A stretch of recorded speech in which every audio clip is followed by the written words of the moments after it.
دنیا بھر میں قبلہ اول بیت المقدس کے معاملے کو لے کر ایک عجیب ماحول پیدا ہو چکا ہے. دنیا دو دھڑوں میں تبدیل ہے آج، اور یقیناً کیوں نہ اثر کرے کہ میرے آقا صلی اللہ تعالی علیہ وسلم نے ارشاد فرمایا، بیت المقدس جس زمین پر آباد ہے، حضور پاک صلی اللہ علیہ وسلم کے فرمان علی شان کا مفہوم ہے سید البقاع، یعنی زمین کا جو سردار علاقہ ہے وہ بیت المقدس کا علاقہ ہے.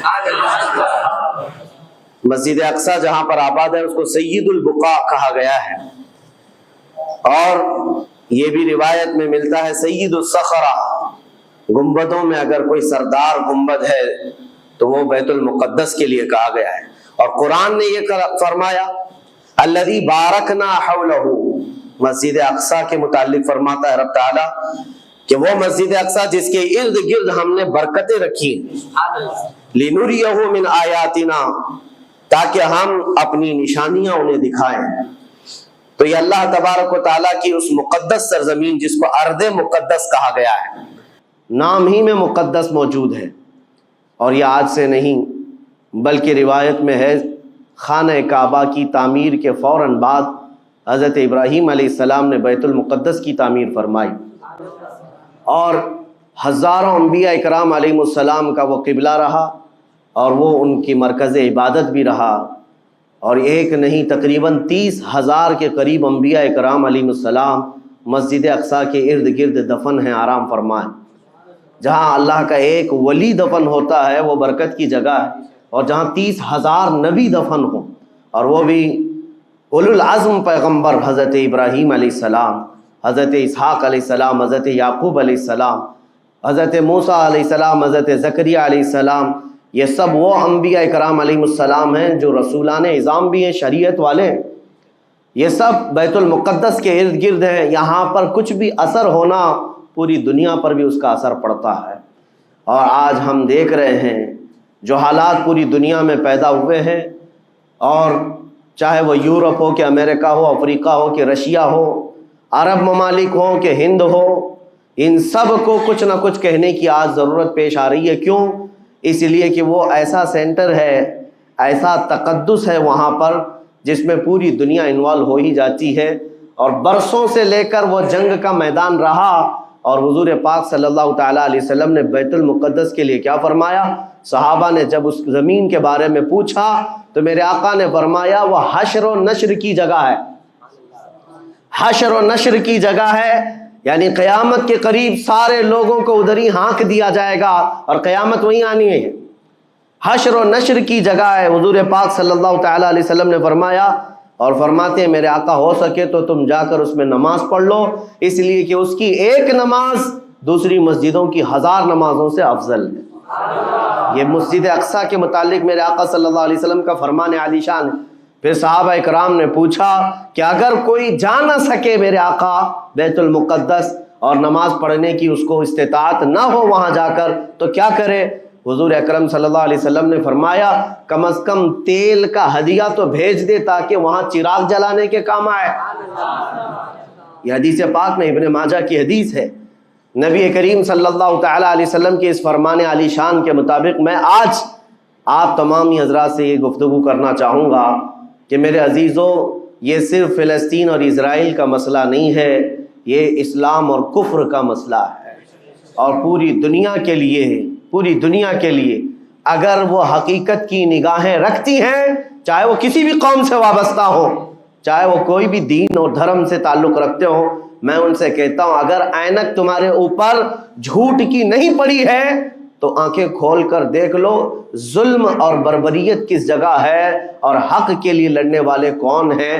یہ ہر ایک منصف مزاج آدمی بھی آج پہچان سکتا ہے کہ کون نہتہ مارا جا رہا ہے اور کون سپر پاور طاقت پر کھڑے ہو کر اپنے مظلوم ہونے کا دعویٰ کر رہا ہے.